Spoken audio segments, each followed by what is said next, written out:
It's time to move to the next session. And we have our own prof, Deon, to make his presentation. Looking at what the internet shows, the top three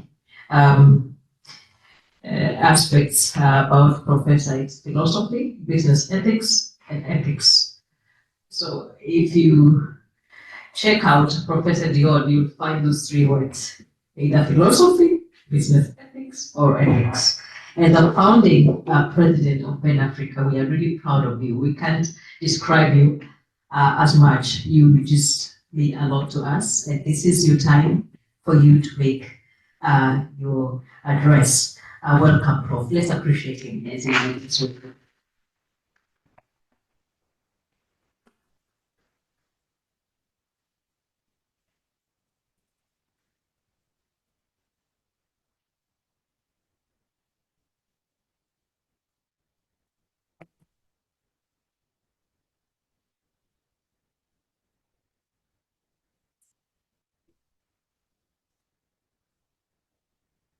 Okay, there's the mic. Good afternoon. Good to be with you, to see very familiar faces here. And the topic that I'll be talking about is often also connected to corruption, because when things go wrong, people often blame the governance system. And therefore, in order to remedy the problem, what we often see is that a board is removed and a new board is put in to govern the organization. Now, what I would like to focus on is the evolving ethics of corporate governance. Being a philosopher by training, I believe we always start at definitions and defining what we are talking about. Now, if we talk about governance, we are talking about the control over organizations. And that control can either sit outside companies or businesses or organizations, or it can sit inside. If it sits outside, it comes in the form of legislation, of stock regulations, and even the market, to some extent, can control the conduct of companies. But there's also governance inside the organization, and classically defined in the Cadbury report, which was the first of the corporate governance reports that we've seen in the early 1990s, as the system by which companies are directed and controlled.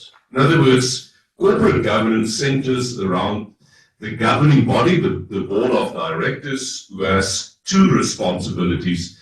The first responsibility being to direct the performance, in other words, to ensure that there's a strategy that the organization will perform well, but then also to ensure that there is control or oversight so that the organization behaves itself in an ethical and responsible manner. Now, here's a somewhat more modern or contemporary definition of what corporate governance is all about. And it says, when you govern any organization, you always have four main responsibilities. The first one being to set strategy for an organization to ensure that it fulfills its purpose. Secondly, to ensure that there are guidance on what is acceptable and what is not acceptable through setting certain ethical standards and other policies. Then to exercise oversight to ensure that the strategy is delivered and that it's done according to our own internal standards. And then finally, your responsibility is to also report on the performance of the organization to the stakeholders of the organization. This, of course, is the King 4 report on corporate governance, our local standard here in South Africa, that also had quite some international influence in the sense that it became one of the two basis documents of the ISO standard on corporate governance, ISO 37000. And what distinguishes somewhat from other approaches is that it says the test for good governance is not whether you can tick the boxes that we have approved strategy and policy and exercise oversight and report and disclose, but whether you deliver 4 outcomes, which is first of all an ethical culture. In other words, it has become a habit to do the right thing. That you deliver good performance, which is defined as value creation for all your stakeholders. That you have created an effective control environment where the assets of the company are protected, and that you enjoy legitimacy. In other words, trust in the communities where you operate. Okay, and therefore we get to a definition ultimately of corporate governance that says it's the exercise of ethical and effective leadership by the governing body towards the achievement of these 4 outcomes that we've just discussed. Now, let's move to corporate governance. Where do corporate governance comes from? It was first introduced when there was a separation between ownership and control. When people owned and managed their own businesses, there was no need for corporate governance. But then they realized that we can own various businesses, but not take responsibility for the management thereof. So the introduction of the whole class of professional managers came in. And the whole idea was then that the owners of the companies would appoint managers to manage the companies in the interest of the owners. And that we can see clearly reflected there in a very classical definition of what corporate governance is, at least within the US context. Schleifner and Visny, who says, corporate governance is the ways in which suppliers of finance to corporations, in other words, shareholders, assure themselves of getting a return on their investment. So the moral duty of a manager, in other words, is to make money for shareholders. That was the whole idea, which gave rise to an amoral approach to corporate governance that says, famously in the words of Milton Friedman, that the social responsibility of business is to increase its profits. And there, of course, that whole notion of greed is very nicely institutionalized. Okay, what I would like to talk about is the ethics of governance. And here is an important distinction. I first introduced this in 2004 between the governance of ethics.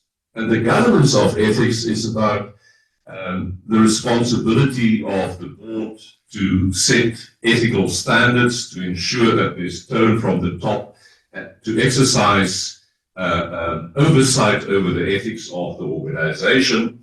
But I want to distinguish that from the question that I call the ethics of governance, which is the question, to whom do I owe a moral duty or ethical duty when I govern? Or to put it differently, in whose interest do you govern an organization? And here the roads divide. Now, normally in the world in which I live, people are more interested in the governance of ethics. What should we do to govern and manage ethics in an organization? But I think this question is fundamental. In whose interest should we govern? To whom do we owe a moral duty when we govern? Now, here the roads divide. There's a very important study done by Donaldson and Welch, where they say if we look at how people view companies around the world, we get 2 views. The first view is that a company is seen as someone's property. The other view is that a company is seen as an entity or a thing in its own right. Now, let's start with the one that I've circled there with the blue outline. Let me just keep an eye on my watch. Let's start with that notion of the company is seen as the property of someone. Obviously, if you sit on the board, in whose interest will you govern? You obviously will govern in the interest of the owners. And that is your classic shareholder-centric approach to governance, or your shareholder primacy approach. And this is the approach that I already described with you, that is based on agency theory. In other words, if you sit on a board, you are supposed to promote and pursue the best interest of your shareholders. Now, this whole notion has increasingly come under pressure from a very, very wide range of audiences. I would like to just share with you a few of the criticisms, and there's much, much more than this. And the reason why I find this one interesting is that it's coming from the US, from your very same Harvard.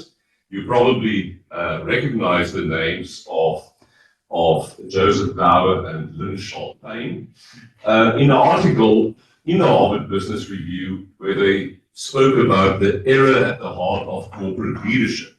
And they say there's some fundamental flaws in agency theory. The first one being that shareholders do not have ownership rights in the sense that we think about what owners can do normally with their rights. They are merely beneficiaries with certain rights and certain privileges, such as that they can sell their shares whenever they want to, they can receive dividends, and they can elect the next board. But that's just about the rights that they have, not rights as we normally think about ownership. Secondly, they say that managers, and many people have said this, are not agents of shareholders. They are fiduciaries of shareholders, but also fiduciaries of the corporation. And they should exercise independent judgment for the benefit of all their beneficiaries, and not only their shareholders.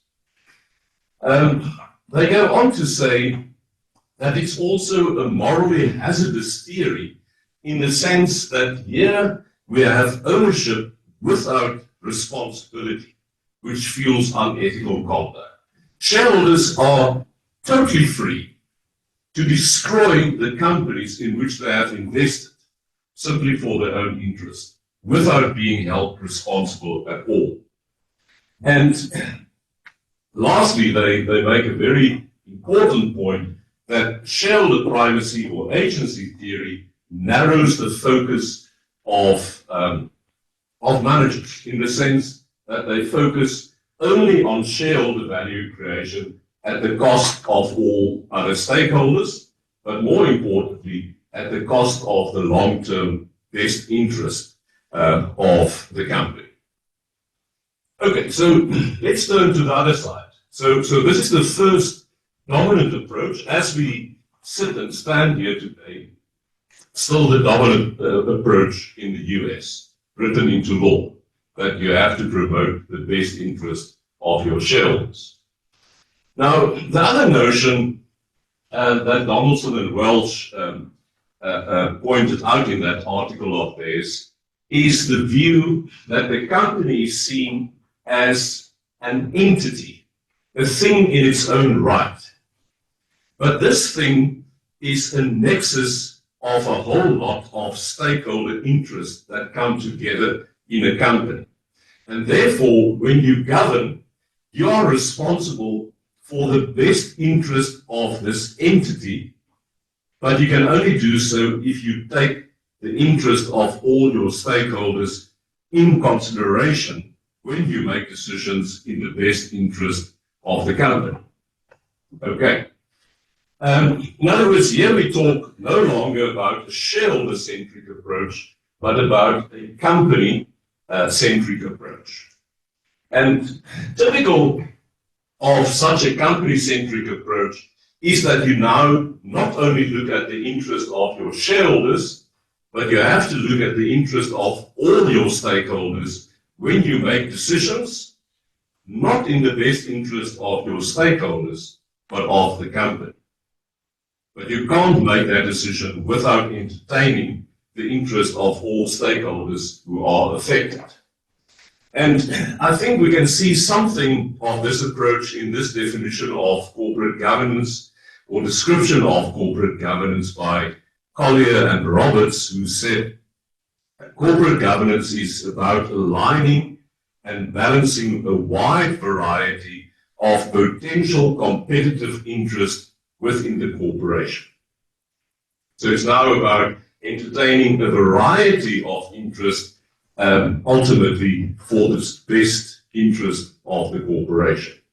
Let me show you how King 4 articulates exactly the same sentiment, because King 4 also takes such a company-centric approach. And it says, King 4 advocates a stakeholder-inclusive approach in which the governing body takes account of the legitimate and reasonable needs, interests, and expectations of all material stakeholders in the execution of its duties in the best interest of the organization over time. You can see we are back to the point, the best interest of the organization.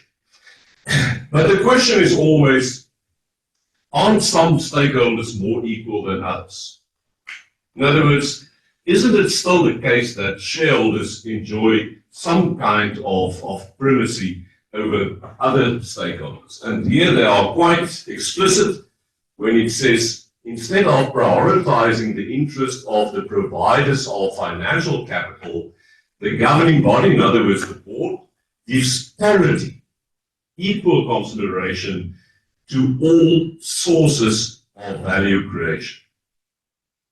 Now that is interesting language, because now it says it's not only shareholders, in other words, the providers of capital that matters. There are various sources of value creation. And that is why we also see a very strong link between the King 4 approach and integrated reporting. Because in integrated reporting, we get exactly the same notion, that when we govern a company, we do so in order to fulfill the purpose, the vision and the mission of that company.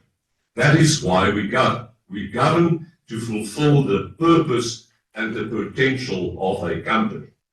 But we cannot do so in isolation. We need certain inputs. And yes, what we saw on the previous slide, your sources of value creation. You need various types of capital in order to make any business or any organization work. And they are, first of all, financial capital. Nobody would deny that without financial capital, you are gone. But then you also need manufactured capital. That is the infrastructure that you need. It's the electricity, it's the roof, it's the chair. If we just think about what happened in South Africa because of unreliable electricity supply, how it ruined many organizations, and is still doing so. In a knowledge economy, we need intellectual capital. We need new ideas. We need new patents. In the fourth industrial phase where we are now, you are simply out of business if you don't have intellectual capital. Then you need human capital. In other words, people with the right training, skills, expertise, the right morale. You need social and relationship capital, people who have trust in you. The quickest way to go out of business is for people to lose trust in you when you go through a scandal or something like that. And then I think we need no reminder, especially where we are now, that we are highly dependent on natural capital, which is the water that we drink, the air that we breathe, and the climate in which we live.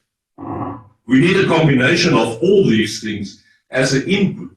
And only if we receive all these inputs are we in a position to now start doing something with that, to research, to develop, to manufacture, in order to provide some outputs in the form of a product or service that we make available that businesses typically sell. But the way in which we go about with these inputs also have an outcome or impact on exactly the same 6 capitals. And therefore, if you govern your organization in a way that over time depletes any combination of these capitals, you won't be sustainable, because they immediately becomes your input in the next reporting cycle. Okay, now there seems to be a new shift coming. We've started with a shareholder-centric approach. Then we moved on to a company-centric approach. But the question is, are we moving currently to a stakeholder-centric approach? And the interesting thing that we've seen, especially once again in the US, because certain parts of the world, this is not so new. It has been around for a longer time. But a few years ago, in August 2019, just before COVID, there was a group of 181 CEOs led by the CEO of JP Morgan, Jamie Dimon, who made and signed this statement. In other words, more than 180 corporate leaders in the US who said the following: while each of our individual companies serves its own corporate purpose, we share a fundamental commitment to all our stakeholders. Americans deserve an economy that allows each person to succeed through hard work and creativity, and to lead a life of meaning and dignity. Each of our stakeholders is essential. We commit to deliver value to all of them for the future success of our companies, our communities, and also our country.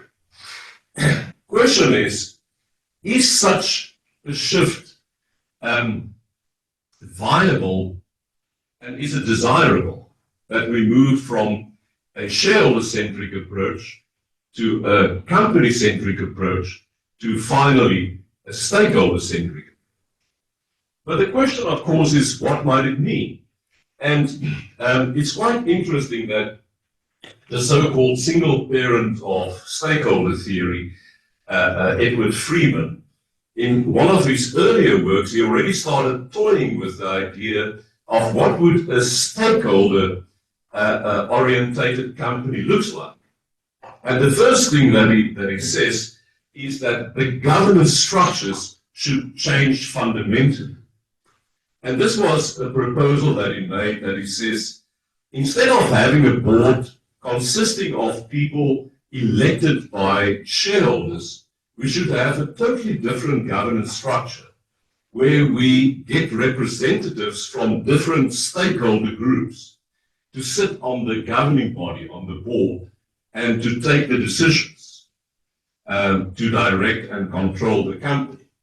And his idea was that there should be a person or persons representing employees on the board, persons representing customers, also suppliers, your shareholders, also people representing the community. And finally, he made this interesting idea, or he raised this interesting idea that there should also be what he called a metaphysical director, someone representing the best interest of the company. And that you then get all these people around the table. You now have a stakeholder-centric governance structure who now would govern the company. Well, question is, and we hear more and more about stakeholder-orientated governance. Question is it a good idea? Well, I think on the upside, clearly, if we have a wider representation of stakeholders on the board, the chances must be better that other interests will be will be getting the attention that they deserve. And that compared to the current type of approach, where there are people who are not shareholders on the board, but they are still elected by the shareholders. So their performance is in some or other way still tied to the desires of the shareholders. And by doing this, I think we can open that somewhat. However, the downside is that there's no common currency for decision making. And my fear is that might result in an institutionalization of stakeholder conflict. That you would have this ongoing battle between different stakeholder groups and stakeholder representatives instead of having a common currency as we have in the other two models. In the shareholder-centric model, the common currency is best interest of shareholders. In the company-centric approach, it's the best interest of the company that ultimately should determine what we decide or not. So, in my mind, the more likely prospects is that we might retain a company-centric approach, but in a stakeholder-inclusive manner. That we hopefully will see an evolution in board selection and compilation. As I've said, currently board members are solely elected by shareholders, and that we might see some differences there. Even in our own Company Act, for some years now, there are talk about getting other stakeholder groups also onto the board. That can ensure a more diverse stakeholder representation on our boards. But the other likely prospect is that the two-tier board system that we get in Germany, where you have a management board consisting only of managers, plus a second tier where you have representatives from shareholders as well as from labor, that type of approach might become more attractive as a mechanism to deal with different stakeholder interests. So, in short, I think we are living in interesting times, and I'm a bit skeptical about whether we are moving towards a stakeholder-centric approach to corporate governance. But I think there is sufficient pressure to start tampering with the current either shareholder-centric or company-centric approach that we currently have. Thank you.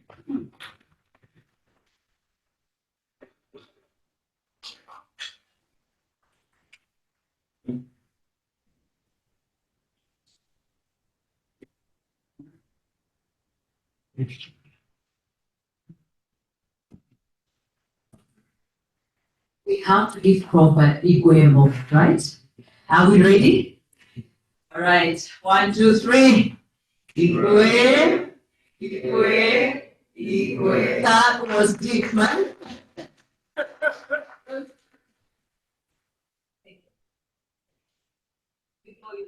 Before we let Professor go, I think it's important that we get your feedback, your remarks, or any question. 5 minutes will be good. Yes.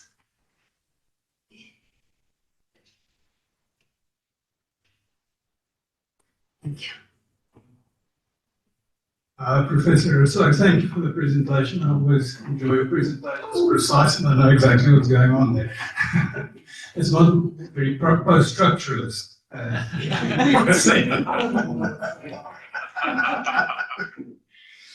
I just have one question about stakeholder theory, because Freeman himself admitted that there isn't a coherent theory behind stakeholder theory, that it's more pragmatic.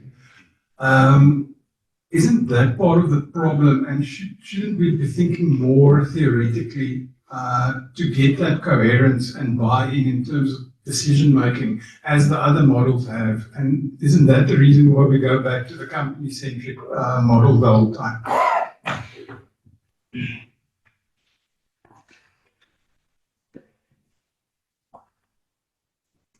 You're probably spot on with your comment there. But I think it's not only putting ground under stakeholder theory as such. And stakeholder theory has had certain gains, despite the fact that it might not be theoretically as grounded as we would like it to be. But I think that there's a deeper question about how do we see the role of corporations or organizations for that matter, because there should also be governance outside of business. How do we see the role of corporations and organizations in society? And what's that vision about the type of society that we would like to create and to generate over time?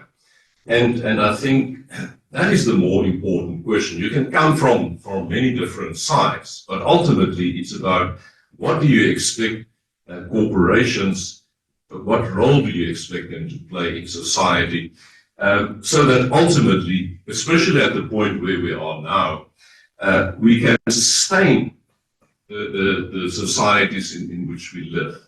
And that is probably one layer deeper where we should focus, and in the light of that, decide what type of governance structure will help us to sustain life on this planet, especially given the current climate crisis that we are facing.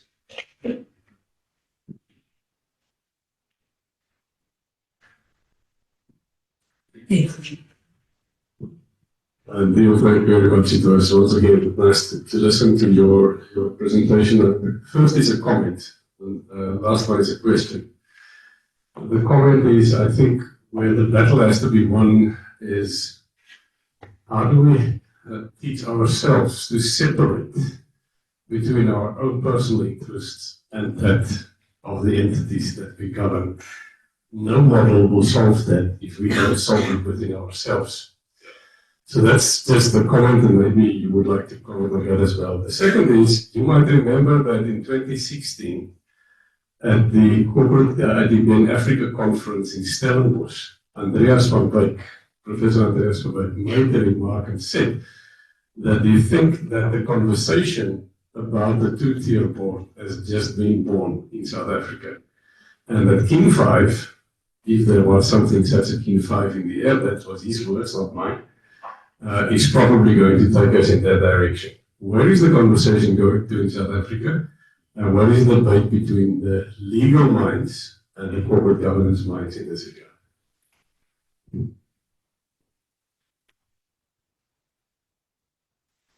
Yeah, I was listening in the previous session to people who said that greed is the basis of all our problems.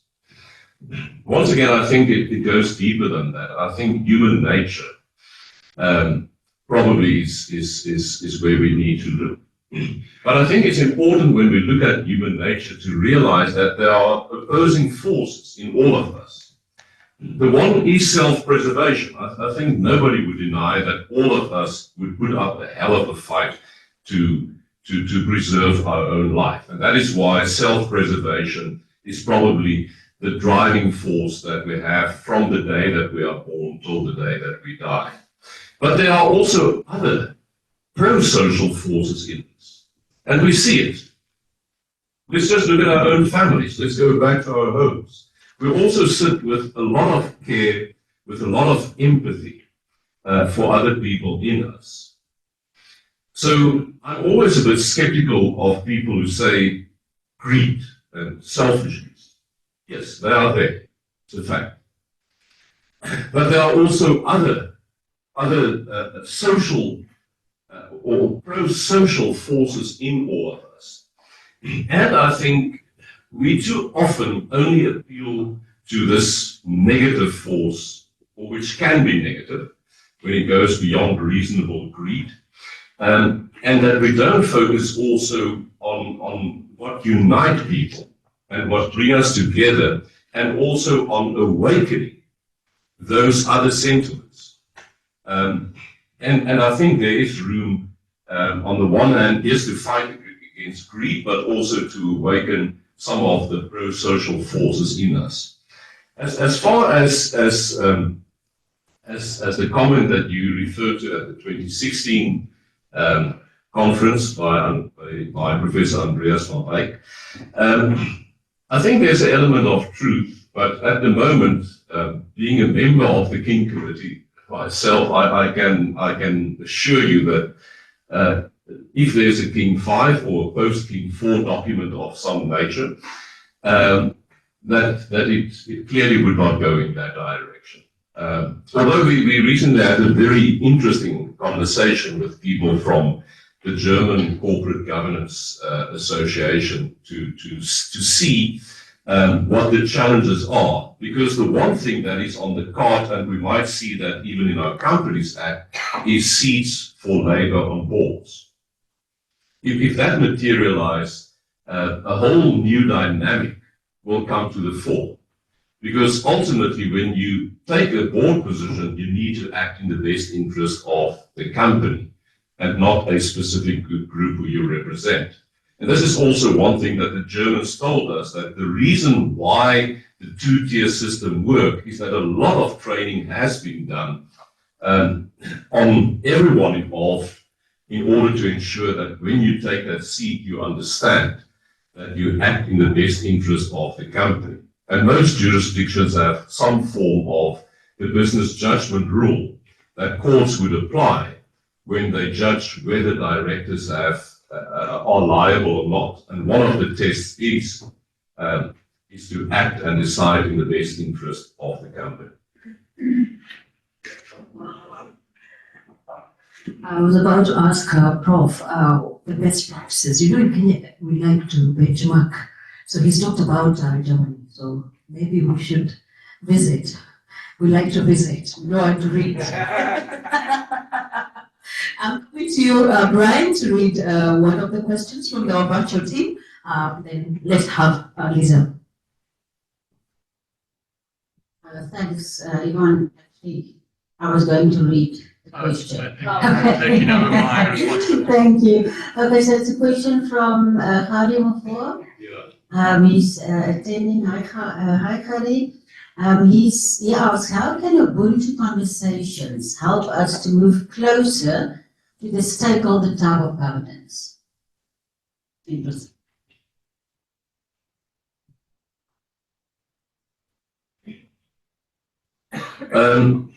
It seems to me that the whole notion to Ubuntu, and Minka also referred to that, is that pro-social orientation that comes to the fore. In other words, the solidarity with other people.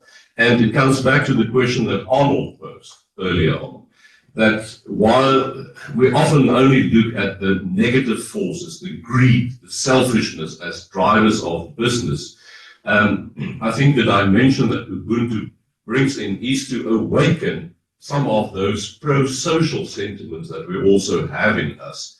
And I think to that extent, by focusing not only on what we don't want, but starting to look at what we do want, we can bring in elements or there are legitimate insights in the Ubuntu moral philosophy that can help to ignite those more pro-social forces in us, and also the way in which we think about our companies, not as makers of profit only, but as co-creators of the future that will be sustainable. Thanks, Harley. Last one, please. Last one.